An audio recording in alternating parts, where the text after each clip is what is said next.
Meus amores e minhas amoras, olha nós aqui de novo. Eu não sei se o eco vai atrapalhar o vídeo, mas mais importante que isso é o conteúdo que vem a seguir. É o retorno do podcast, depois de um bom tempo parado, não sei nem quantas semanas tem que eu não gravo. Eu estou numa nova fase do podcast e isso não quer dizer nada, só quer dizer que eu estou dizendo que está numa nova fase e só. Mas tem algo muito especial acontecendo aqui. Estou aqui com o Beto Emídio, estou certo? Isso, Beto Emídio. Estou num lugar todo especial, que é a capelinha aqui do AME de São José do Rio Preto. Bom, e ele vai, lógico, falar muito melhor sobre isso, mas no final das contas, esse lugar aqui representa muita coisa para o nosso convidado de hoje, o Beto Emídio. O Beto Emídio prefere ser chamado como? Beto. Então, no meu convidado aqui, o Beto, na verdade eu costumo sempre dizer, às vezes eu sou convidado do meu convidado, né? Porque eu não tenho estúdio, então eu vou onde o convidado me convida. Hoje eu sou, pela primeira vez, convidado não para casa onde a pessoa mora, mas para um lugar onde é muito especial e tem um significado particular para ele. Então, fica à vontade, suas credenciais, se apresente, quem você é e, sei lá, considerações iniciais para esse bate-papo aqui. Sou o Beto Emídio, mais conhecido como Beto. Tenho 43 anos, pai de um filho que vai fazer 4. E o lugar em si, a capela do AME no ambulatório, posso explicar já o porquê de ser aqui? Rapaz, você fica à vontade, Por aqui ser o meu resgate de vida e o meu resgate de fé. Aqui começou o meu renascimento. Sim. E, bom, aqui acontece um trabalho filantrópico. Sim. E você fez parte no passado como interno e hoje você faz parte do quadro de pessoas que resgatam outras pessoas. Isso. Eu me tornei voluntário. Tá. Vamos lá do começo. Como foi que você entrou no problema primeiramente? Você, vida normal, tudo bem, tudo ok, e por algum motivo você entrou... Vida normal, como toda criança, como todo adolescente, deu escola, comecei a trabalhar muito cedo, só que, deixa eu lembrar a data certa, aos 16 anos foi o meu primeiro contato com a bebida alcoólica. Eu tinha 16 anos, fui numa festinha numa rua do bairro que eu morava e ali começou. Foi a minha primeira latinha de cerveja que eu tomei. E a partir daí, você nunca mais, até conhecer esse lugar, você nunca mais parou? Não, nunca mais parei. Influência de amigo e tal, toma aí, você vai gostar. Sim, influência de amigo. Eu não culpo ninguém, mas eu tinha muito isso em casa também, de meu pai bebia, meus irmãos, e por vir de uma época assim que era bonito você estar na mesa de um bar com a mesa lotada de garrafa de cerveja. Nossa, aquela pessoa, ele bebe bem, hein? Era o chamariz da época, né, vamos dizer assim. Mas lógico, foi escolha minha fazer o uso da bebida. Entendi. Você não terceiriza a culpa, mas você entende que teve externos que ajudou. Sim, não terceirizo, mas eu entendo que não sei se é para ser aceito em roda de amigos, se é para ser aceito em algum ciclo de amizade, de algum lugar específico, mas influenciou também. Mas a escolha final sempre foi minha, né? A palavra final de não, eu vou beber, sempre foi de mim. Aí passou tempo, em algum momento você percebe que tem alguma coisa errada e, ou não, demorou para acontecer, para cair a ficha. Em que idade mais ou menos você falou, opa, peraí, tem coisa errada? Não, foi muito tempo depois. Assim, ó, eu lembro que eu era aquele cara que eu ia para as festas, bebia como todo mundo bebia a sua cerveja, só que eu era o único que dava trabalho, era o único que passava mal, era o único que vomitava, era o único que amanhecia dentro de posto de saúde tomando glicose numa vez, soro no outro. Eu era o único que arrumava confusão. Eu já não tenho orgulho nenhum de falar isso, mas eu praticamente terminei com uma festa junina do colégio que eu estudava. Eu cheguei lá bêbado, dei trabalho para todo mundo, xinguei diretor, xinguei professor, e assim, não tinha mais clima para continuar a festa. E já arrumei confusão com pessoas em festa também, com um policial que eu tinha amizade. de ter me visto na situação de estar bêbado e tentar me ajudar, me dar conselho, eu xingar, ofender. Já aconteceu tudo isso. E aí você teve problema com esse policial, ou aliás, com a polícia de uma forma geral? Você teve problema? Não, problema não. Eu tive essa discussão específica, mas eu o conhecia. Acho que por eu conhecer... uma coincidência. Eu estava num local, eu estava bêbado, dando trabalho, e ele estava fazendo o plantão dele naquela mesma região.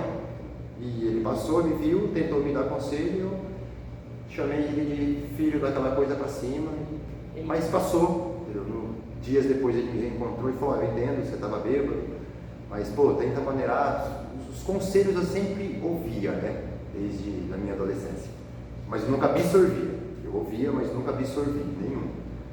E com 20 e poucos anos eu piorei, né, porque fora a bebida eu conhecia a cocaína. Ah, tá. Você subiu um degrau. Eu subi um degrau. E aí os efeitos foram muito mais danosos. Muito mais avassalador.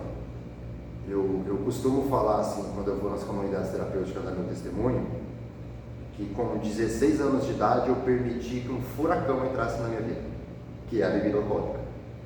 E aos 23 para 24 eu permiti que um segundo furacão entrasse e fizesse parceria com o primeiro, que foi a cocaína.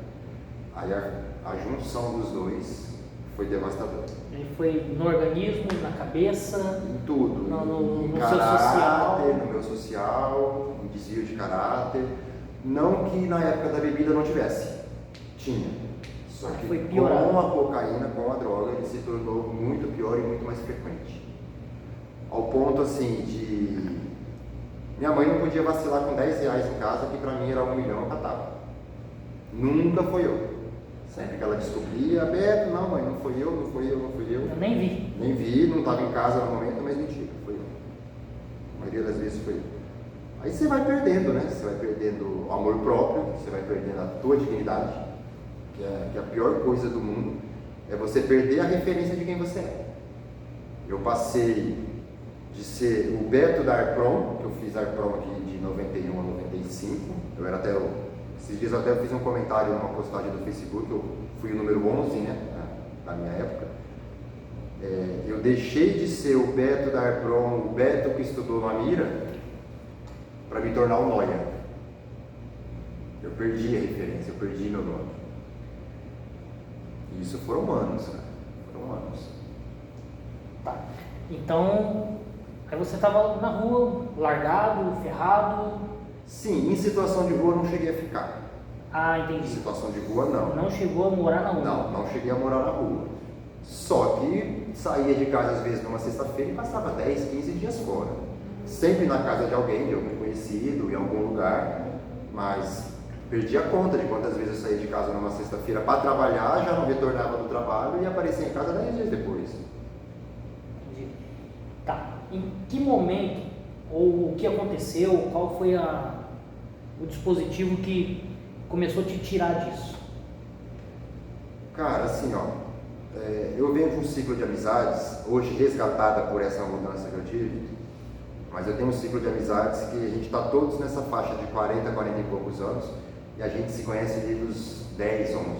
Então você pode pôr aí 30 anos de amizade, para fazer uma conta exata. E desses amigos, adoro todos, tenho um carinho, uma paixão imensa por todos, mas teve um que foi o gatilho para eu começar a repensar a minha vida. O nome dele é Alessandro, ele já é falecido, só que foi uma situação assim, todos ficaram adultos, cada um seguiu o seu caminho, alguns estudaram, se formaram advogados, outros engenheiros, outros professores de educação física. Eu parti para o lado da droga, sempre tive o meu trabalho, eu nunca deixei de trabalhar, mas eu desviei para o lado da droga e automaticamente eu me afastei deles. No começo eu meio que culpava eles por eu não ter mais o convívio, eu coloquei na minha cabeça eu não estou mais na casa de fulano porque o fulano sabe que eu uso droga e ele tem preconceito. Mentira, eles nunca tiveram preconceito comigo. Eles só respeitaram o fato de eu querer estar afastado. Aí a gente, depois que entrou a tecnologia, o WhatsApp, essas coisas, a gente começou a meio que se reunir de novo, tentar se reencontrar. E em 2014, a gente marcou um churrasco na casa de um desses meninos. E assim, meses antes, a gente agendou esse churrasco. Vai ser dia tal, tal hora. Aí foi, eu vou. Chegou no dia, todo mundo estava lá e eu não aparecia. Só que já faziam 3 dias que eu estava usando droga. Eu usava droga no decorrer do meu trabalho, durante o dia. À noite eu continuava usando. Então assim, eu estava com vergonha de ir no churrasco e eles me verem naquela situação. De usuário, de noia, como eles me chamavam. E isso mudou sua aparência, no caso? Total. Assim, eu sempre fui magrelo, é mal da minha família. A gente sempre foi uma família de os homens serem altos e magros. E eu faço um comparativo assim, ó. Hoje eu tô com 65 quilos para 1,78 m. Eu sou muito magro para minha altura. Só que eu já cheguei a pesar 47. Pelo uso da cocaína, eu não comia. Era droga.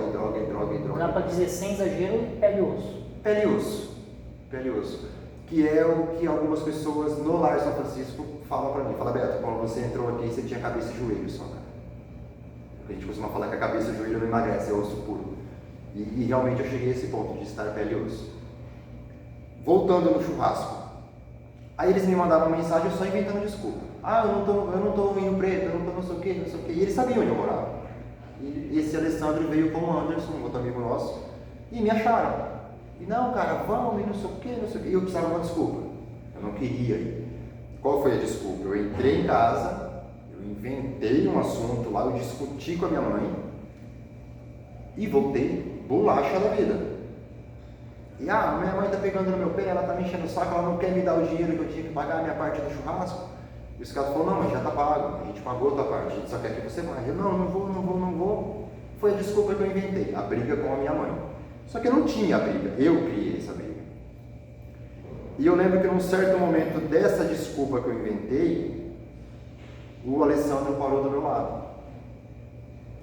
E ele estava ligado já? Ele já sabia, todos sabiam do meu uso.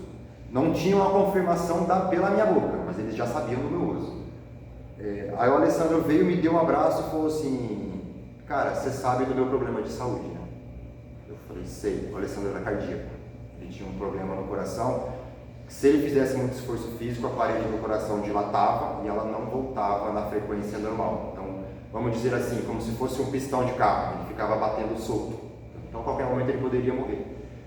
Ele falou assim, você sabe do meu problema de saúde, quantas vezes na minha adolescência eu não podia andar com a minha mobilete, era você que me levava para trabalhar, era você que me levava para a escola, você me buscava.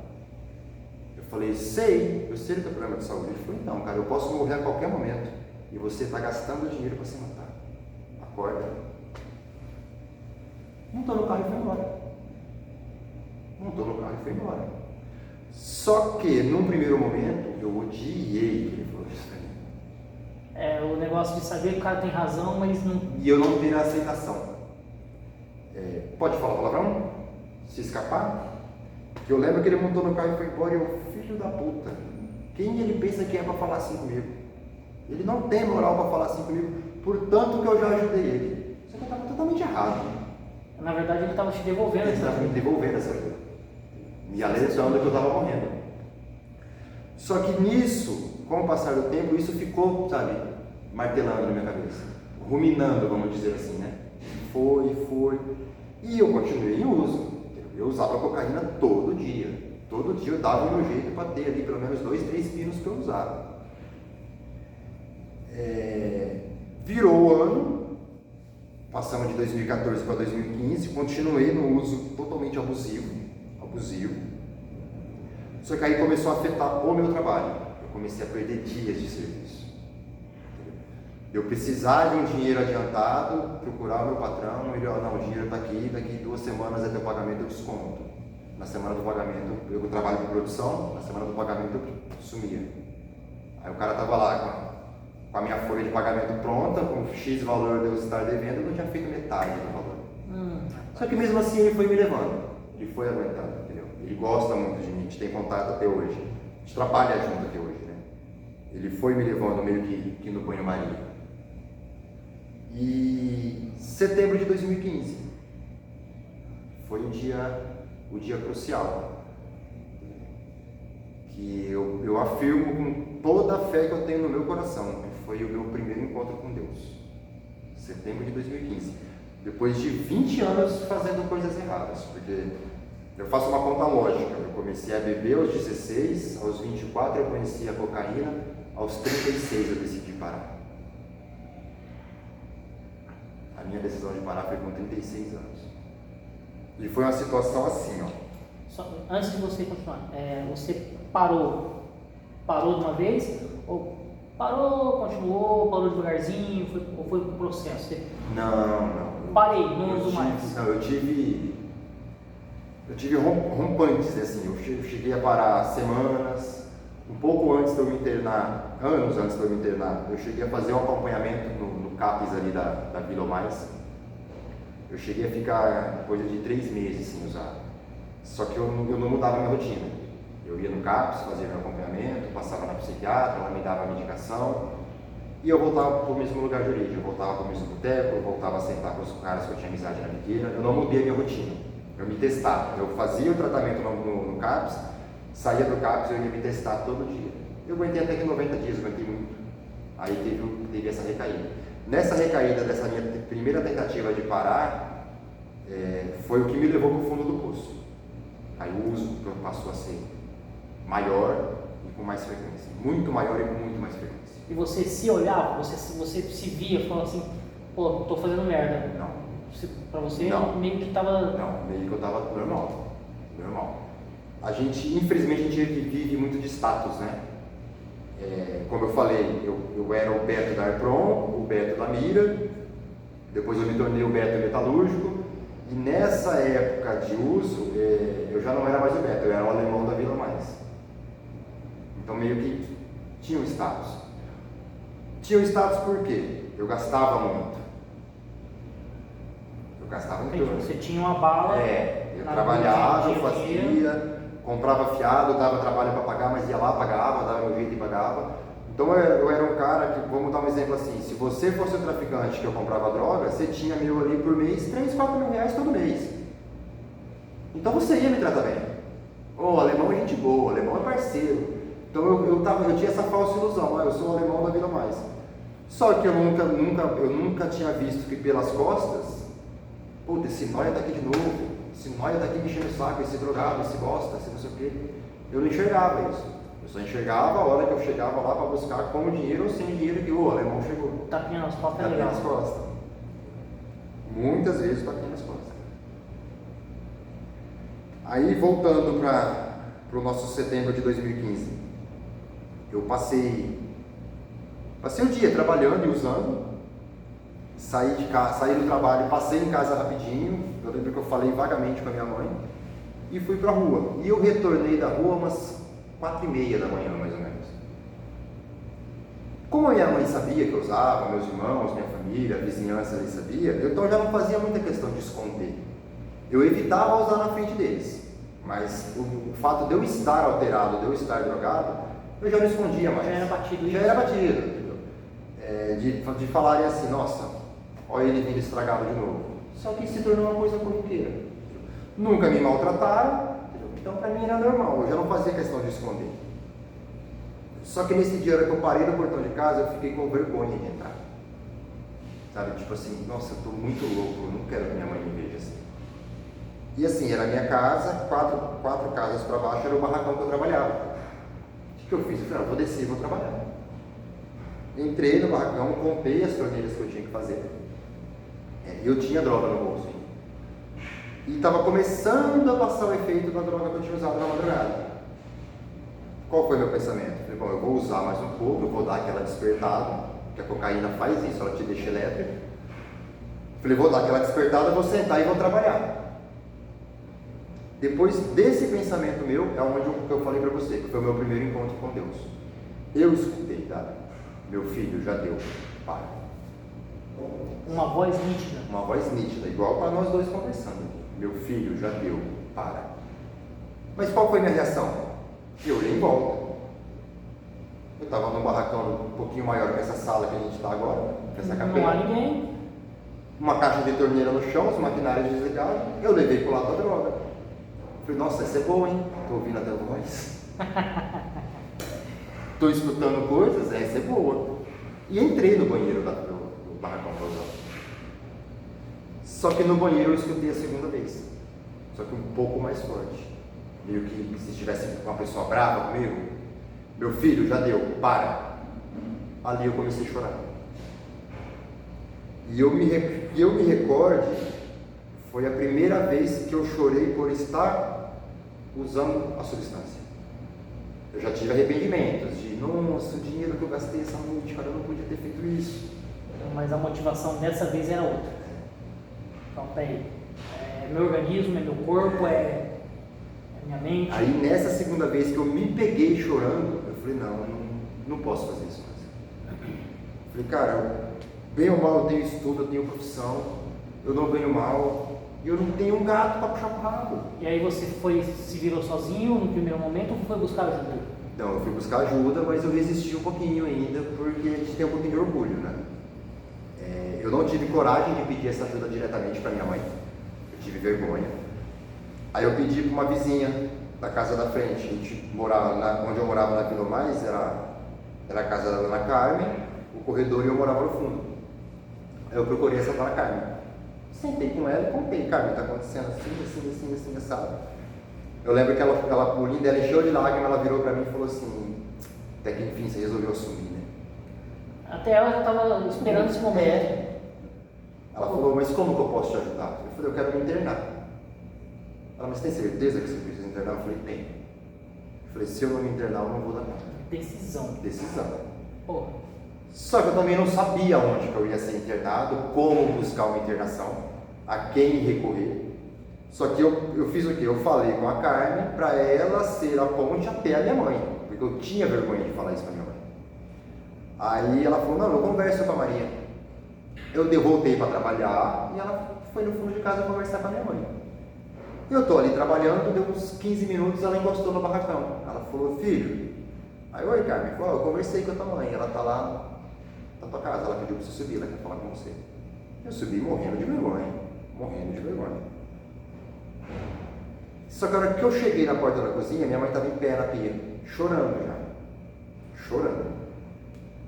E ela olhou para mim e falou assim, a Carmen conversou comigo, filho. É isso mesmo que você quer? Eu, mãe. Cara, o que ela me falou em seguida, eu me senti um lixo. Porque ela falou assim, eu tô com você, eu vou te ajudar. Só que em 20 anos foi a melhor coisa que você me falou.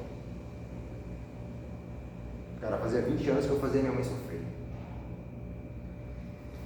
Difícil. A gente costuma falar da última bolacha do pacote, né?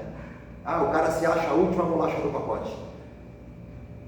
Ali esse dito popular fez todo sentido para mim. Sabe qual sentido que fez? A última bolacha do pacote ninguém come, cara. Ela é farelo. Você vai comendo, ela tá no final toda esfarelada. Geralmente você joga um pouquinho na mão, põe isso aqui, dá um nó no saquinho e joga no lixo. Eu me achava a última bolacha do pacote. E ali eu entendi que a última bolacha do pacote é farelo. Geralmente ninguém come, ninguém aproveita. Tá, só que aí nesse momento você está decidido a se transformar numa bolacha inteira. Numa bolacha inteira. Tá, eu vou buscar isso, beleza. Aí já estava se encaminhando a internação. Não tinha noção de como buscar essa internação. Não, alguém estava buscando por você. Também não. Ainda não. Aí a gente decidiu que era a internação mesmo, conversamos com uma outra vizinha da casa de cima, que ela tinha algum conhecimento. Só que nesse tempo, enquanto a vizinha ia ver se ela conseguia uma clínica para mim, eu lembrei de um rapaz de Neves Paulista que eu joguei futebol com ele. E eu lembrei que ele trabalhava no Lar São Francisco. O que eu fiz? Falei, putz, eu vou lá para Neves Paulista, vou falar com ele vai me ajudar. Tinha, acho que 15 reais no bolso, era o dinheiro que eu tinha na época. Avisei minha mãe, falei, vou lá em Neves, vou falar com fulano. Fora esse rapaz, ainda tem, né, porque elas são vivas, tem duas amigas minhas lá, mãe e filha, a Ana e a Dani. E eu também lembrei que a mãe da Ana, que é a avó da Dani, era voluntária do Lar São Francisco. Ela fazia doações mensais, cada 6 meses, ela sempre ajudou o Frei. E eu achei que uma das meninas, ou a mãe ou a filha, ainda tinha contato com o pessoal do lar, porque a dona Letícia já era falecida. Então eu fui para Neves Paulista com esse intuito. Ou eu acho a Dani e a Ana e peço ajuda, ou eu acho o Rafael e peço ajuda. Só que, cara, era uma quarta-feira, 9 horas da manhã, e eu esqueci que todo mundo que tem uma vida normal tá no seu local de trabalho. Ninguém tá em casa numa quarta-feira, 9 horas da manhã. Cheguei em Neves, dei com o portão fechado. Ninguém me atendeu. Aí eu voltei, parei numa padaria, porque aí começou a me dar fome. Porque a cocaína, ela corta o teu apetite. Você tem um apetite, só que você não consegue comer. Você mastiga e não consegue engolir nenhum tipo de alimento. Só que como eu já tinha passado todo o efeito, o estômago estava doendo de tão vazio que estava. Eu vou comer alguma coisa. Eu lembro que eu parei numa padaria, eu comi uma coxinha e tomei uma Coca-Cola. Eu desenterrei o dinheiro para voltar para Rio Preto. Eu não tinha dinheiro para voltar. O dinheiro que sobrou na minha mão, eu não pagava a passagem até Mirassol. E como que eu ia ligar para minha mãe e falar, mãe, alguém vai vir me buscar porque meu dinheiro acabou? Na cabeça dela ia ser mais uma mentira. Porque muitas vezes, nesses sumiços que eu dava de 10, 12, 15 dias, eu estava em Neves Paulista. Então você não tinha nem a credibilidade com a sua mãe? Sim, não tinha crédito nenhum. Crédito nenhum. Não só com ela, com várias pessoas. Crédito nenhum. Porque assim, ó, como eu falei, eu dava o meu jeito de usar a cocaína todo dia.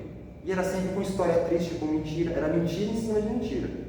Eu fui mentindo tanto que eu passei a viver essa mentira e ela se tornou meu mundo. Você era o Zé Mentira. Isso, o Zé Mentira. Eu me fechei nesse mundo de mentira que chegou ao ponto... Eu mesmo acreditava nas mentiras que eu contava. Eu mesmo me iludia com as coisas que eu contava. De tão profundo que estava a minha dependência. Aí eu parei lá em Neves Paulista, tudo, não tinha dinheiro para voltar. Eu falei, meu Deus, o que eu vou fazer agora? Aí eu encontrei uma amiga nossa, da nossa família, a Lourdes. Aí é onde eu falo que já é o agir de Deus, né? Ela passou, ela me viu sentada assim no banco, ela falou, você não é o filho da dona Cida? E em Neves Paulista eu não chamo minha mãe de Maria, chamo de Cida. Não sei o porquê, mas chamo minha mãe de dona Cida. É Maria José, se fosse Maria Aparecida, tudo bem, mas é Maria José, mas chama a mãe de dona Cida. Eu acho que é uma tendência, Maria e Cida também. Aí eu falei, sou. Ela falou, você não tá bem, né? Eu desabei a chorar de novo. E contei pra ela. Ó, tá acontecendo assim, assim, assim, assim, assim. E dessa vez falando a verdade. Falando a verdade. Dessa vez falando a verdade. Já é aí o primeiro... Já tinha virado essa chave. Eu não estava omitindo mais, vamos dizer assim, ou mentindo. Aí ela falou assim, não, eu vou te ajudar. E no decorrer dessa conversa, ela confidenciou para mim, né? Ela falou, nossa filho, eu te vi, eu fiquei com tanto medo de passar do teu lado, que eu olhei assim e falei, nossa, olha esse moço drogado, será que ele vai me roubar? Que não sei o quê, que não sei o quê. Fiquei bravo no pensamento? Fiquei, só que eu não podia condenar ela. O jeito que eu estava fisicamente, dava tudo a entender que eu poderia roubar ela. Eu estava sujo, eu estava fedido, eu estava magro, eu estava com um aspecto, igual você falou, pele e osso. A reação da pessoa é assustar, é afastar. E ela me indicou um rapaz, um senhor em Neves Paulista. Ó, você vai na rua tal, na casa tal, procura o seu Luiz Marques, que é um anjo na minha vida. Um senhorzinho da cabecinha branca. Só que quando você está buscando as coisas corretas e as coisas de Deus, vai tudo acontecendo o contrário para te impedir de chegar onde você quer chegar. Eu passei em frente à casa desse senhor umas 15 vezes e eu não via o número que ela tinha me falado. Ela me deu a descrição de um portão verde, o portão do homem era azul. E eu procurava o número X, portão verde. E eu passei um monte de vezes. Aí eu encontrei minha ex-cunhada lá na cidade. E contei pra ela, Beto, o que você está fazendo aqui? Eu contei, eu tô aqui por isso, eu decidi internar e falaram para procurar o seu Luiz Marques. Ela falou, mas ele mora ali, ó, naquela casa ali, ó. Era a segunda casa depois da esquina. Eu tinha passado N vezes lá em frente. E de bate pronto, eu bati palma, o seu Luiz me atendeu. Posso te ajudar, filho? Eu falei, pode. Ele falou, você quer internar? Assim, de pronto. Sem pestanejar, sem pestanejar. Você quer internar? Eu falei, quero. E ele falou assim, fisicamente eu estou vendo o que você precisa. Abriu o portão e me acolheu dentro da casa dele. Ali ele me deu almoço, ele me emprestou roupa do filho dele. Só que o que aconteceu? Eu tinha que passar o resto do dia em Neves Paulista para eu vir com a ambulância do município para o ambulatório, que é onde a gente está agora. E como que eu ia falar com a minha mãe? Ah, mãe, eu consegui um cara para me ajudar, só que a senhora nunca viu ele na vida e eu vou passar a tarde na casa dele, eu só vou estar lá em Rio Preto à noite. Eu não tinha crédito com a minha mãe. Seria mais uma. A gente menino falar mais uma. Quem que é esse tal de Luiz que do nada resolveu ajudar meu filho? De graça. Aí eu pedi para ele, eu falei, mas eu preciso que você ligue para minha mãe e converse com ela, porque ela não vai acreditar em mim. Ele ligou, pegou o número, ligou, conversou com a minha mãe. Totalmente solícito esse rapaz. Totalmente solícito. Totalmente solícito. Ele nunca, como a gente costuma falar, ele nunca me viu na fila do pão e me colocou dentro da casa dele. E a gente marcou de naquele dia, minha mãe vir aqui para o ambulatório, às 7 horas da noite, que ele ia me trazer de ambulância e a gente ia fazer uma triagem. Para aí sim saber para quando seria a vaga para eu poder internar. Isso era 2 dias de setembro. Chegamos no ambulatório, fiz o meu atendimento, a ficha, tudo. Foi onde eu conheci as meninas que eu tenho amizade aqui hoje, a Sara, a Edilane, as psicólogas, onde eu conheci o Cássio, que aliás, sou eternamente grato a todos, eternamente grato. O que eles fizeram por mim não tem dinheiro no mundo que pague, não tem. Se amanhã eu falar para você assim, eu tenho condições, eu vou dar 1 milhão para cada um pelo que eles fizeram pela minha vida, não é o suficiente. Não é o suficiente. O bem que esse povo me tratou aqui dentro. Eles, sem me conhecer, me trataram com dignidade. Me trataram com amor e carinho. Me olharam nos olhos para conversar comigo. Aí eu fiz essa triagem, passei com o Cássio, e ele pediu para eu voltar uma semana depois. Beto, não é Beto, é Gilberto, né? Mas ele, Gilberto, no momento eu não tenho a vaga, eu vou pedir para você voltar no dia 10 de setembro. Que era uma quinta-feira que eu estava aqui, para eu voltar numa outra quinta-feira. Concordei, confesso que eu saí meio desanimado. Eu falei, nossa, tem que aguardar essa uma semana, eu não sei como é que vai ser, porque as vontades de Deus já vinham. No meu coração eu já não queria mais, mas o meu corpo pedia droga, o meu corpo pedia bebida. Mais forte do que Mas aí o que eu fiz? Essa semana de espera, eu já não saí mais da minha casa, eu já não fui mais trabalhar. Eu lembro de uma situação assim, eu acordei cedo, eu estava na mesa conversando com a minha mãe, ela pegou R$5 e falou, vai lá buscar pão. Eu falei, não, vai senhora. Ela, filha, R$5 só? Eu falei, mãe, R$5 da minha mão vira 50, eu não vou. Não fui buscar pão. Ela, tadinha, com 76 anos, pôs o chinelinho dela, saiu, foi na padaria, buscou o pão e voltou. Mas ela também entendeu que era para me preservar. Ela entendeu a sua força de vontade. Sim, nesse momento. Entendeu a minha força de vontade. Aí eu aguardei esses 10 dias e vim pra cá no dia 10 de setembro. Só que aí no dia 10 já foi uma coisa mais rápida, entendeu? Quando eu já tinha só que conversar com o Cássio, eu apresentei o meu cartão. A Sara, que é a moça que me atendeu, falou, o Cássio já está te aguardando, eu vou levar o cartão lá e em alguns minutos ele te atende. Eu não fiquei 5 minutos aqui, ele me chamou. Ele me chamou, a gente conversou por alguns instantes na sala dele, aí ele falou assim, você acredita que Deus presenteia as pessoas? Eu acredito.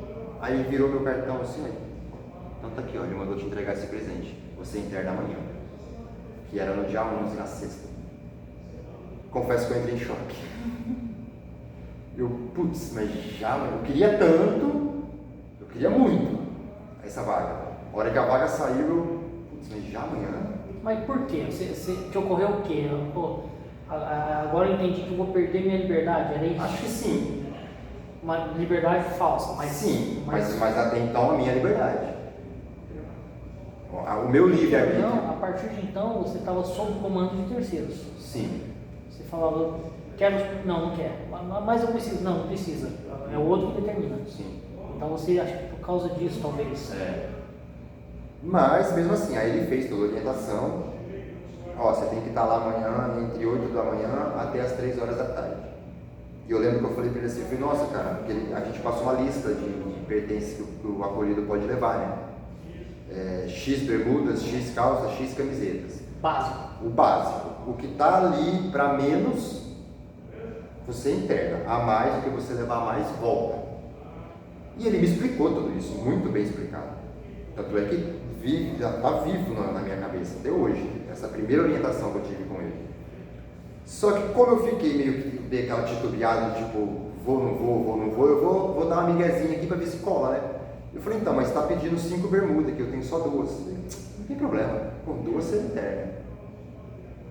Eu falei, putz, eu tenho que ir, né? Não tem jeito. Aí a gente foi para casa. Alguns amigos do bairro ali me ajudaram em algumas coisas, que realmente eu não tinha roupa. Não tinha, eu tinha 2 bermudas, acho que 3, 4 camisetas mais ou menos, o resto tudo furado. O meu chinelo furado no calcanhar, entendeu? E como a gente falou no começo, eu não culpo ninguém pelas minhas escolhas, só que eu estava andando de chinelo de dedo com o calcanhar furado e as pessoas para quem eu passava o dinheiro para eu comprar droga andando de moto zero. Isso foi um choque de realidade para mim também. Eu estar ali fugido, andando a pé e de repente se olhar para o lado, o traficante que me vendia a substância, passando uma motona do ano. De você virar e falar, porra, meu dinheiro está pagando aquela moto. Se eu estou pagando para ele andar na moto, eu tenho condições de pagar para mim ter a moto.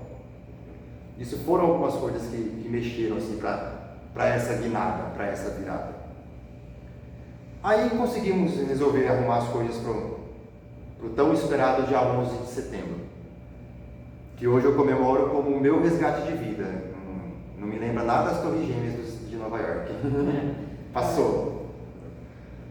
Só que assim, cara, a hora que eu cheguei em Jaci, que eu cheguei no Lar São Francisco, que o carro que foi um amigo meu do meu trabalho que me levou, o Marcos. Até tem uma situação engraçada com ele e ao mesmo tempo muito lógica para a questão religiosa. Porque o dia que eu decidi internar, eu cheguei nele e falei assim, Marcos, pega as peças que eu estou fazendo e pega para você, eu não vou fazer. E ele, puta, de novo você pegou serviço e não vai ter... Era a rotina. Eu começava uma coisa, começava a usar droga, eu parava, ia para a rua usar droga e deixava meu serviço parado. Aí os outros meninos tinham que vir pegar a minha parte, porque a gente tinha um cronograma de produção diária. Então você fazia a tua parte, eu não fazia a minha, a produção não saía. Aí você tinha que correr para fazer a tua, depois voltar, pegar a minha pela metade, fazer tudo para terminar o cronograma do dia. E a primeira reação dele foi 350 pedras na mão, né? Até que pariu, Beto, de novo, cria vergonha na sua cara, não tem jeito, eu não aguento, mas eu sei que não sei o quê. E eu falei, não, cara, mas eu não vou fazer porque eu decidi que eu vou internar e eu estou indo buscar essa internação. Aí eu lembro que ele olhou assim e falou, é sério isso? Eu falei, é. Ele falou, então pode ir tranquilo, eu faço as peças para você e marco na tua produção, eu não quero receber as peças. E essa ele fez com alegria. Ele fez com alegria. Essa ele fez com alegria. Eu tenho certeza. Tanto é que no dia que eu precisava ir para Jaci, eu não consegui ninguém para me dar uma carona. Eu fui nele. Marcos, eu preciso, estou passando por isso. Eu preciso estar em Jaci até 3 horas da tarde. Ele falou assim, aguenta as contas aí, eu vou almoçar. Ele estava de moto. Ele falou, eu vou almoçar de moto, eu volto pro carro, eu pego você e tua mãe, eu te levo. Brother. Eu chamo ele de negão porque ele me dá essa liberdade. E assim, um ser humano com um coração que não cabe dentro dele. Entendeu? Sou muito grato a ele. Começou trabalhando com torneira, hoje ele tem a fábrica de torneira dele. Hoje ele é proprietário de uma marca chamada Granada Metais. E que Deus o abençoe muito, assim, sabe? Porque ele é merecedor do que ele está vivendo hoje. E aí ele voltou do almoço com o carro, pegou eu e minha mãe e nós fomos para Jaci. Uma chuva, cara, uma chuva. Que você não enxergava 2 palmos na frente do para-brisa, assim, de tanta chuva que estava. E indo, a gente errou o caminho, porque eu olhei no papel, estava lá, estrada vicinal, não sei o que, quilômetro 3. Só que eu achei que era vicinal de Mirassol para Jaci, o quilômetro 3. E a gente saiu de Mirassol, sentido Jaci, andamos 3 quilômetros e pegamos a direita, a única entrada que tinha. Uma quiçaça, velho, uma lama por causa da chuva, atrás de uma fábrica de rack, de móveis, uma coisa assim. E paramos, me olhando, e gente, não é aqui, não tem placa de lar, não tem placa de nada. E demos ré e o carro meio que atolou, estava tudo dando errado para eu não ir. Ou dando certo para eu não ir, entendeu? Porque tinha um pouquinho daquela resistência ainda, mesmo sabendo que eu precisava. Aí voltamos, paramos na rodovia, aí eu liguei no telefone do Lar São Francisco. Só que eu tinha que estar lá até 3 horas, isso já era 15 para as 3. Aí eu liguei, Frei Miguel que atendeu, lembro como se fosse hoje. Frei Miguel. Lar São Francisco, boa tarde. Boa tarde, como que eu falo? Com o Frei Miguel. Eu falei, Frei Miguel, aqui é o Gilberto. Eu estou indo aí para casa porque eu vou internar. Só que eu estou perdido, eu saí de Mirassol, eu peguei a estrada de terra errada, eu não sei como é que chega. Ele falou, não filho, você tem que entrar na cidade de Jaci, aí você pega essa vicinal sentido a Peroba.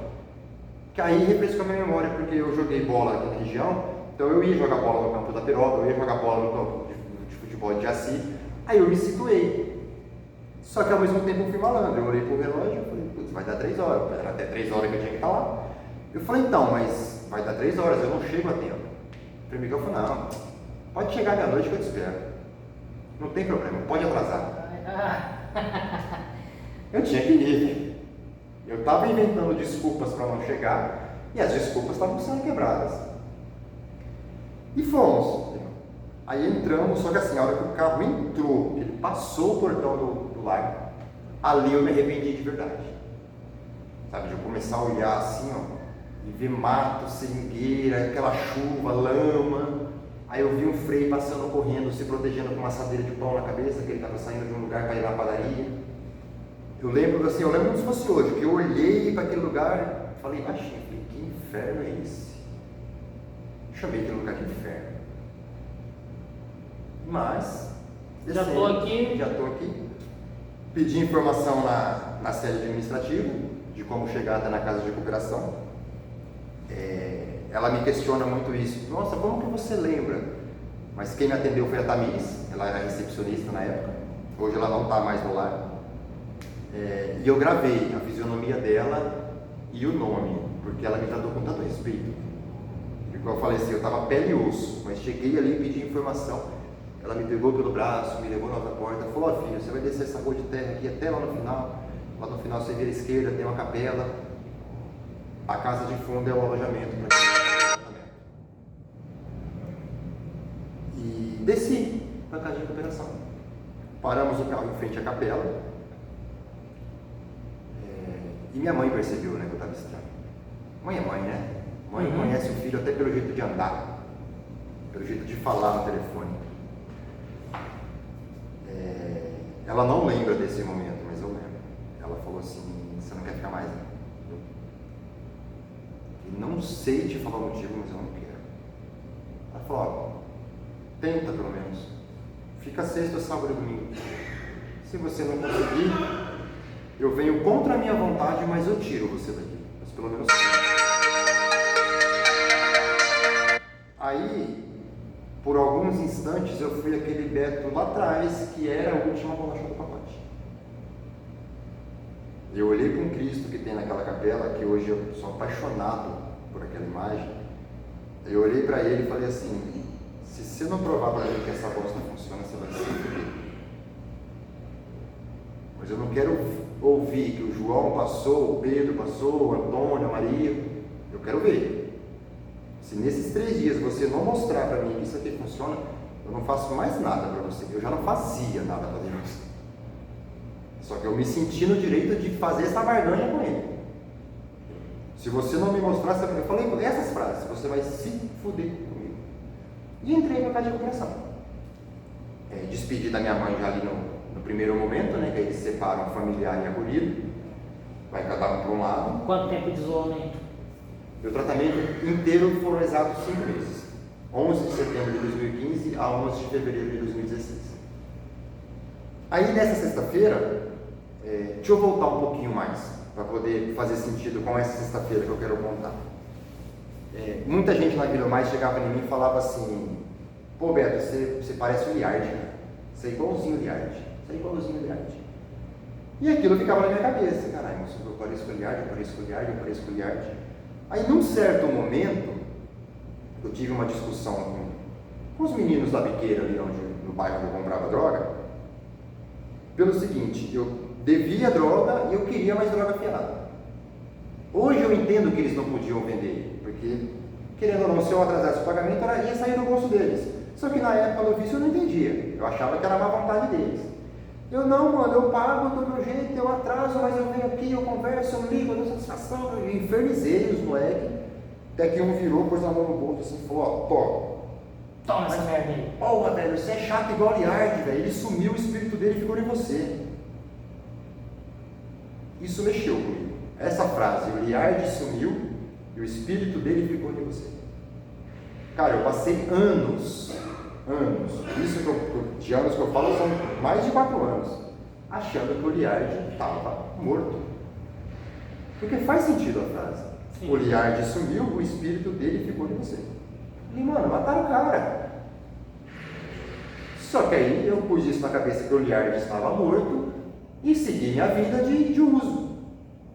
Até chegar nesse momento que eu barganhei com Deus no Lar São Francisco. Aí entrei, fui revistado, tudo, me levaram para o quarto.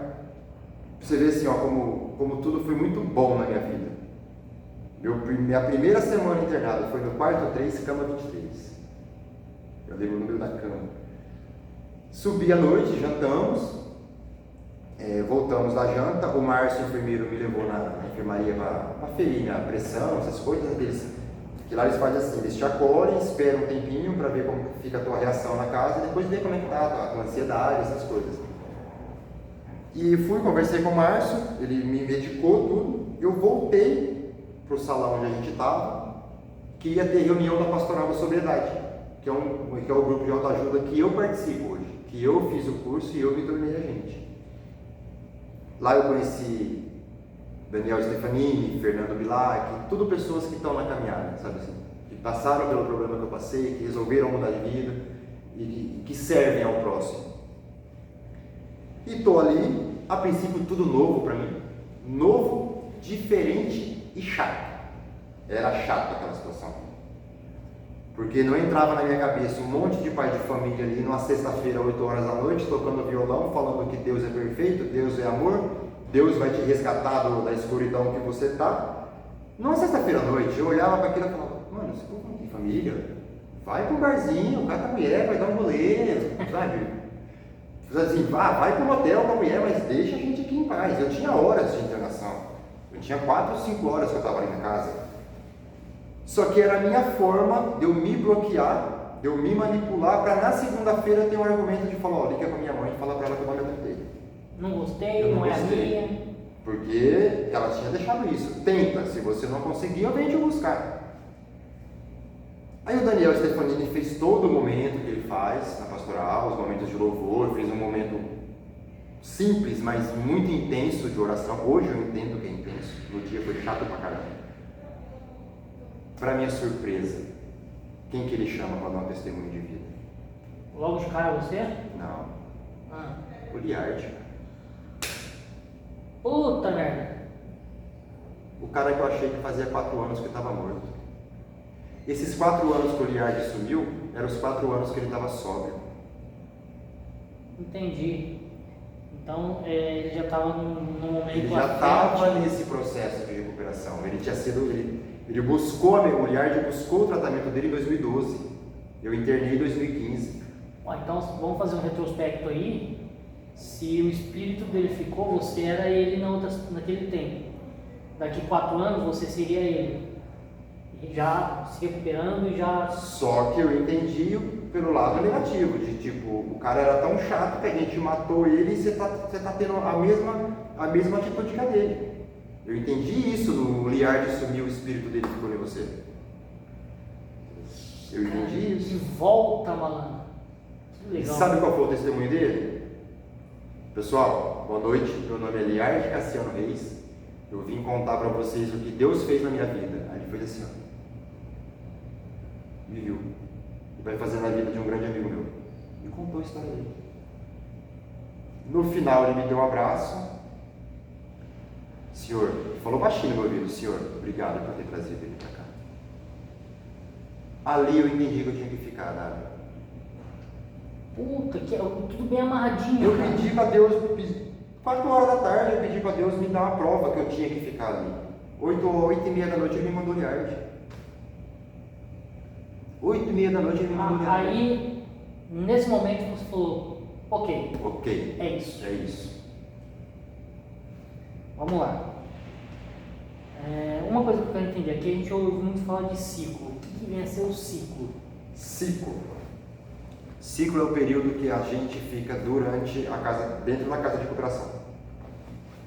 Deixa eu te explicar de uma forma mais lógica.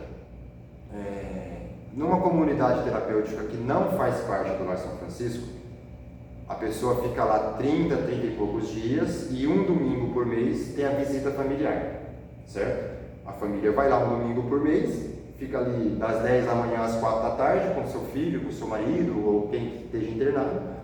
Deu esse horário, tchau, Deus te abençoe, até mês que vem, monta no carro e vai embora.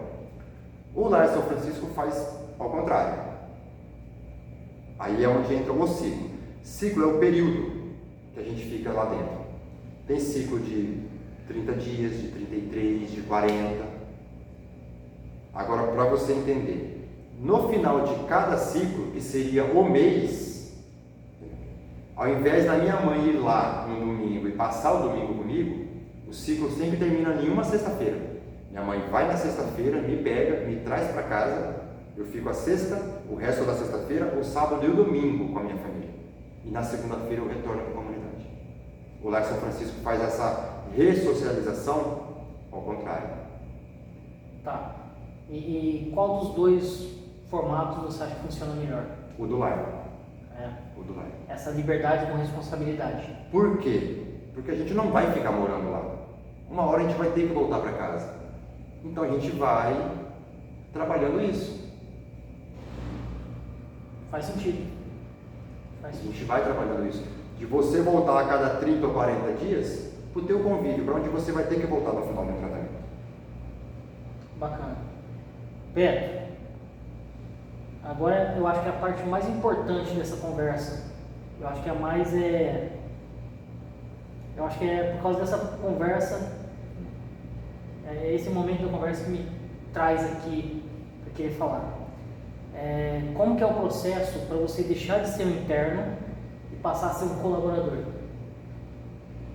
Colaborador funcionário seria da equipe entender que você se enquadra no perfil do Lar São Francisco para se tornar um funcionário, se tornar um monitor, um coordenador de alguma casa de recuperação ou trabalhar em algum outro setor da obra, algo do tipo assim.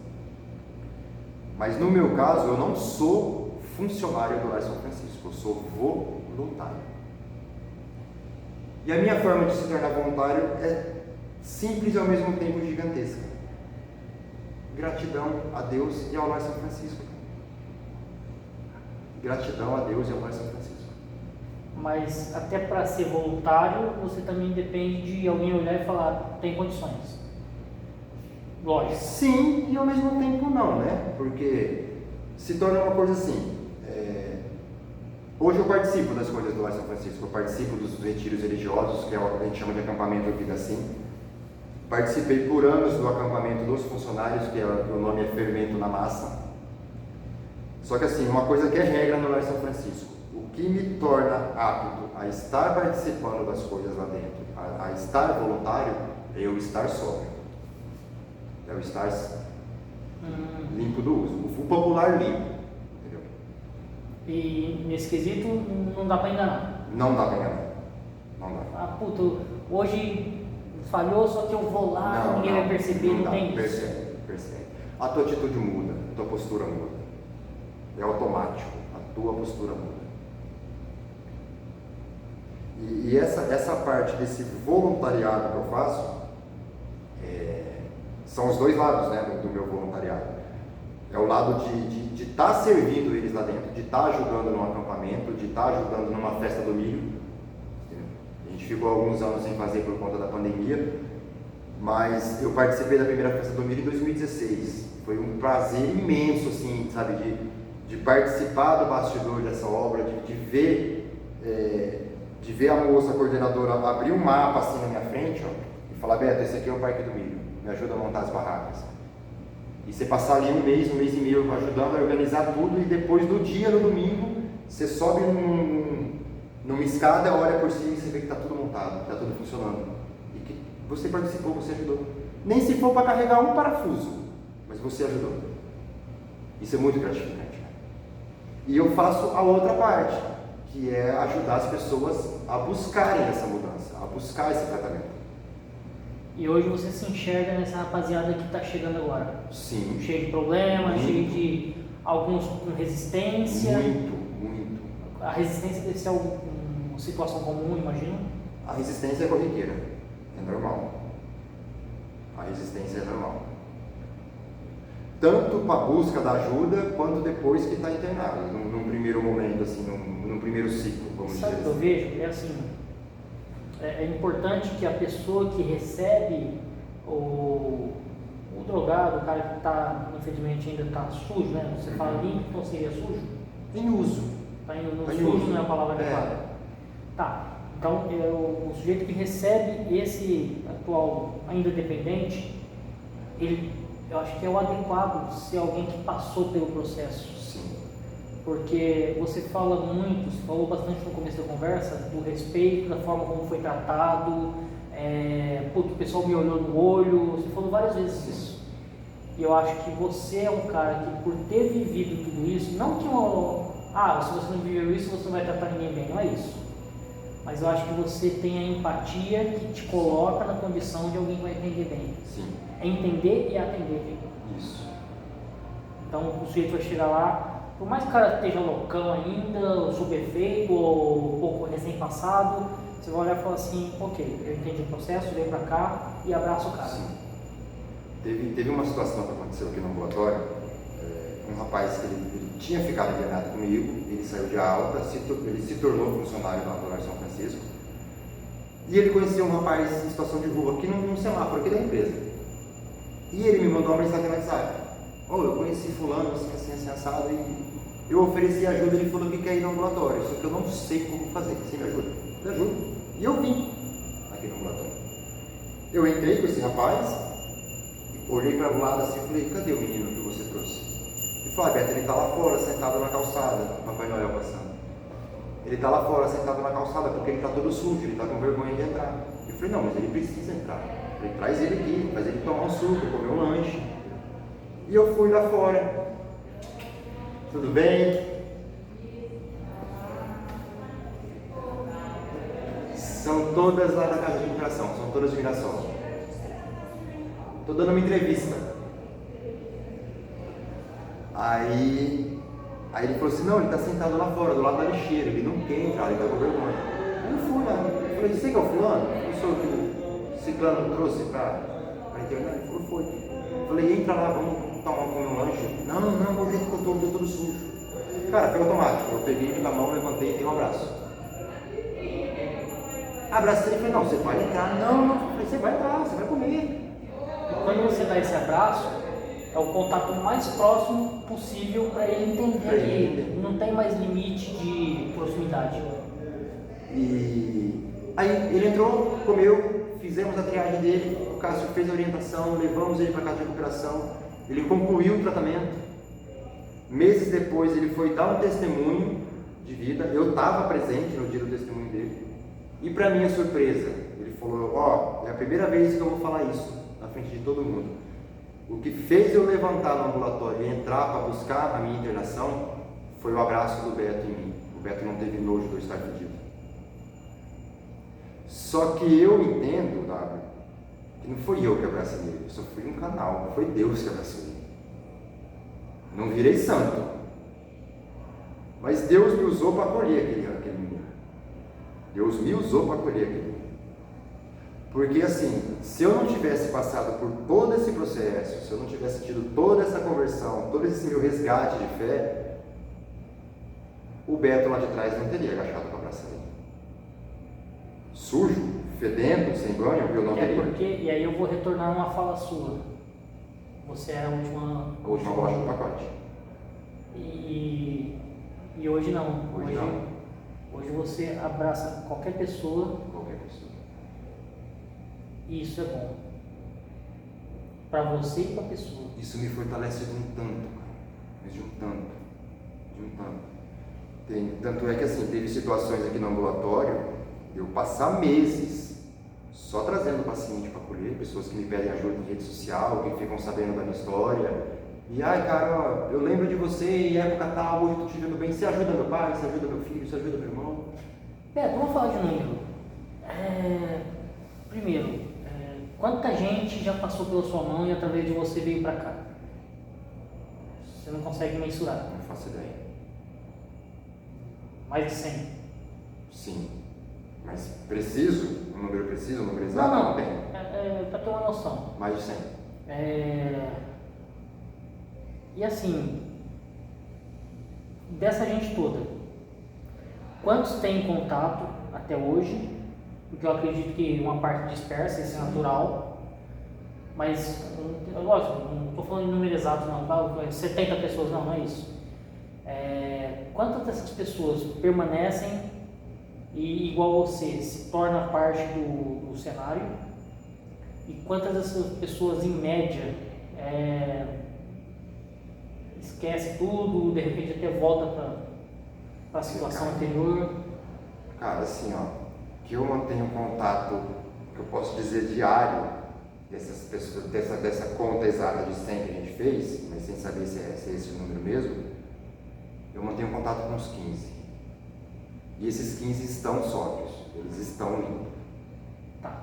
E tem uma taxa de insucesso também. Sim, infelizmente tem. Mas aí também não é nada nem com a instituição, nem Não, com você. não, é por escolha da pessoa. Porque eu acho que isso faz parte da matemática mesmo. Infelizmente faz parte.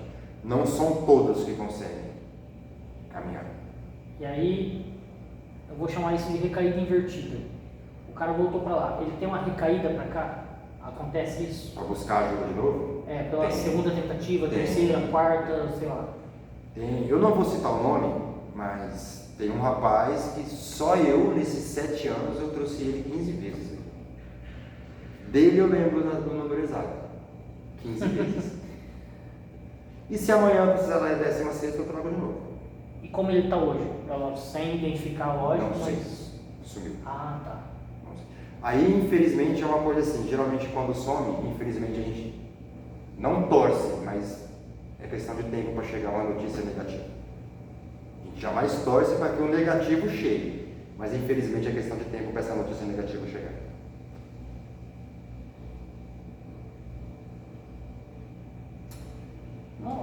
Curiosidade, o que mantém isso aqui funcionando? É doação?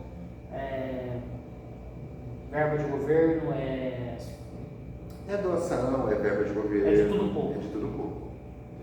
Como o Frei Francisco mesmo fala, e o nome já diz tudo, Associação Lar São Francisco de Assis na providência de Deus.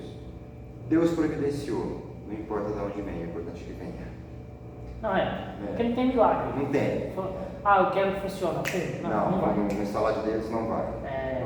Tem que ter subsídio. Tem doação, tem.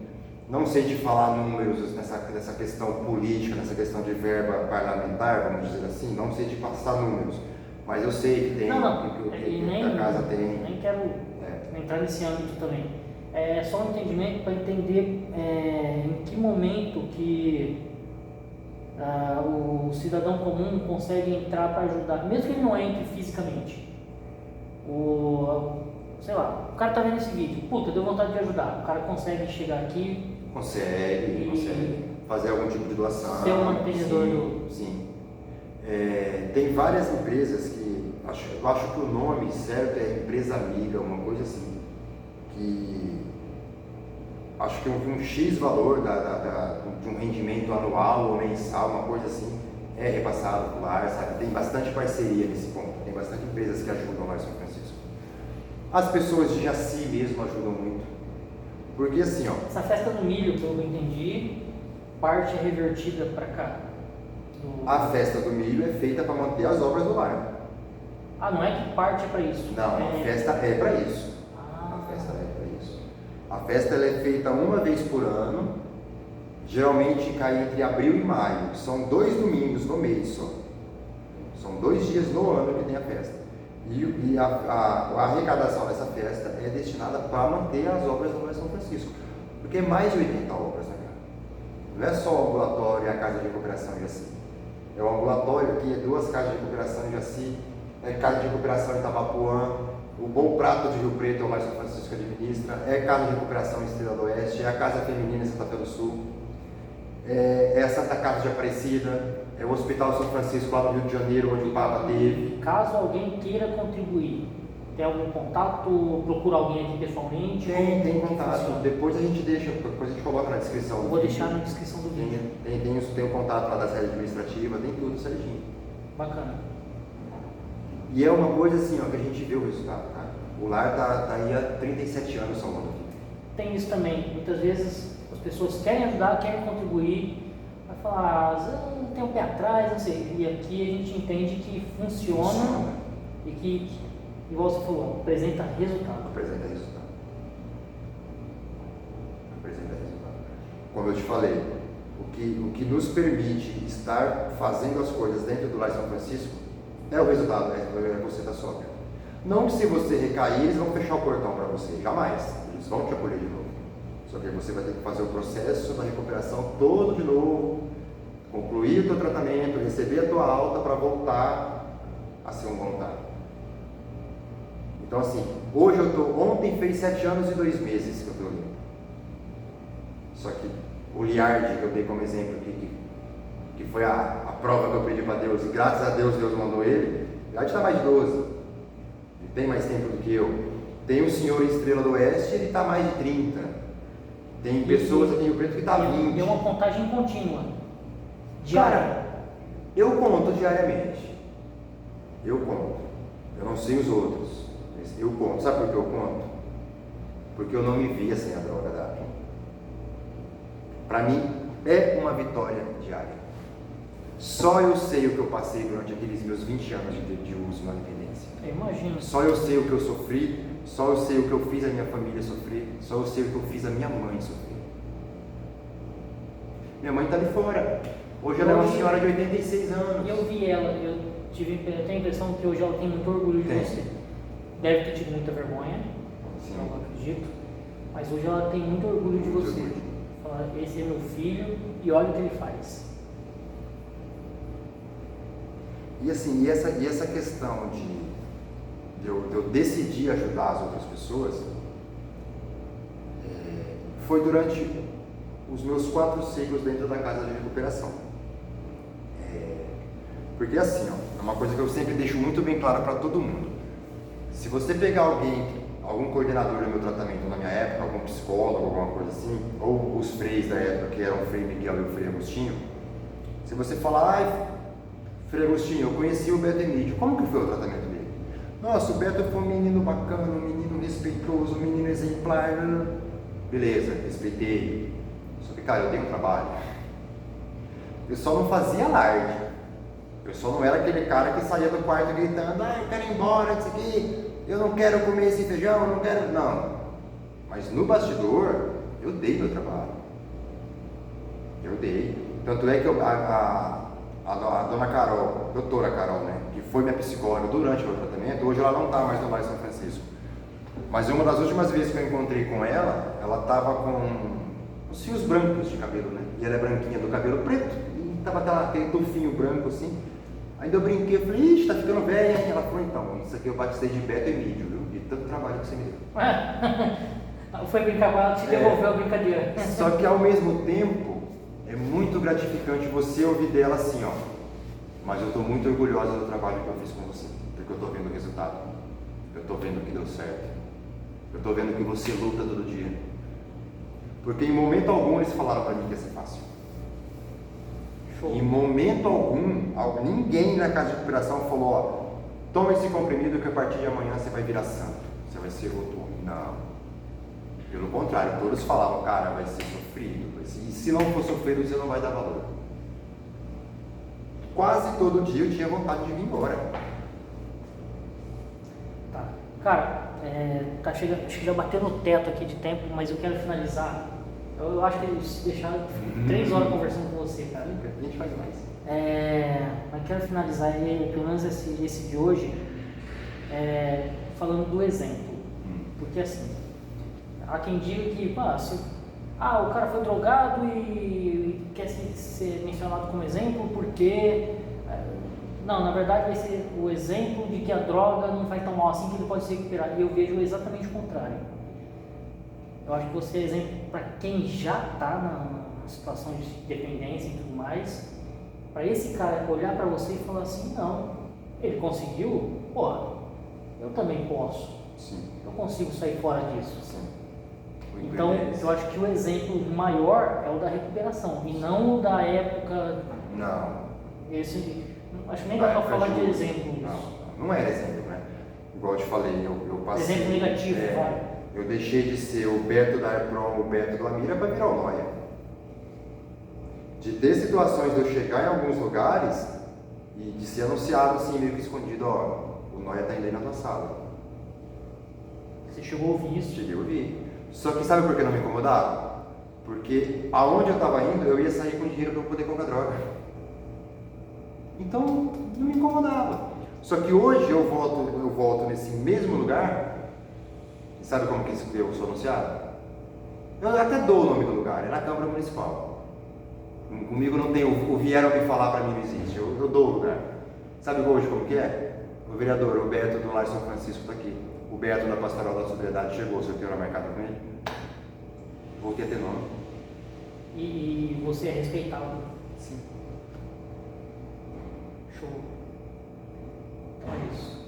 Cara, obrigado pela colher de chá. Eu quero de verdade que esse vídeo chegue para quem precisa chegar de alguma forma. E vai chegar com Apesar que, assim, normalmente quem tá, você me corrija se eu estiver errado, mas quem tá realmente na loucura da dependência não para assistir um vídeo. Mas um amigo de quem tá lá pode fazer toda a diferença. De repente o sujeito assiste isso e dá uma força para alguém. Ajuda alguém. É assim, ó. Pra gente encerrar, que deu o tempo do vídeo, uma frase que. Lembra quando eu falei lá atrás que eu permiti que 2 furacões entrassem na minha vida? Uma frase que se tornou um furacão maior ainda e fez esses 2 se acalmar durante uma sessão de filme no Lar São Francisco, que eu não queria assistir, que é no sábado à noite. E eu não, Frei, eu não quero, eu não vou assistir, eu tô cansado, deixa eu dormir, não sei o que, não sei o que. E o Frei falou, não filho, vai lá, você tá no 3º ciclo, você tem que dar exemplo pros meninos. Pô, a gente coloca vocês e os mais velhos como espelho da casa. Agora eu vou pegar o menino que está uma semana internado, eu vou fazer ele lá assistir o filme e o bonitinho de 3 meses vai dormir? É chato. E eu falei, mas eu estou cansado. Ele falou, ó, vai lá, puxa a tua cadeira, fica na frente da televisão, mesmo que você cochile, mas esteja lá para eles verem que todo mundo está lá participando. E era um filme sobre São Francisco de Assis, cara. Eu estava cansado e por ser religioso, o filme ser religioso, eu não queria ir assistir. Mas eu fui e realmente cochilei. Eu dei aquela cochilada na cadeira. Eu acordei num certo momento e escutei a seguinte frase: Francisco, não guarde para você o que de bom te foi doado. Esses 7 anos e 2 meses que eu mudei a minha vida, eu não gastei R$1 para isso. Então eu não posso guardar para mim. Eu tenho que passar para frente. Eu tenho que mostrar que funciona. Eu tenho que mostrar que é possível ficar sem a droga. Eu tenho que mostrar. Tá fechado. Eu tenho que mostrar que é possível você lutar ali todo dia, você perseverar e ficar limpo. Show de bola. E eu não sou melhor que ninguém, só tenho força de vontade. Aí volta naquilo que você falou. Aí, pô, pera aí, se o Beto tá conseguindo, por que eu não vou conseguir? Eu tenho que dar o primeiro passo. Eu dei o primeiro passo e estou há mais de 7 anos. Dá o primeiro passo que é possível. Show. Sensacional, cara. Nego velho, mais uma vez, obrigado. Eu que te agradeço. Tomara que esse vídeo tenha uma missão aí. Vai ter. Show de bola. E depois eu converso com a equipe lá da Casa de Recuperação e te levo lá um dia para você conhecer. Vai ser um prazer. Vou ficar muito feliz de te receber no lugar que me devolveu a vida e a fé. Muito bom. Então é isso. Última coisa. Quero dar os créditos desse bate-papo aqui pro Fernando Guimarães, que é seu brother, ele que fez a ponte. Fernando Monteiro Guimarães. Um sujeito incrível também. Gosto muito dele. Eu não vou fazer ponta agora, mas é uma amizade desde 1991. Quem estiver assistindo, faça conta. Valeu! Forte abraço.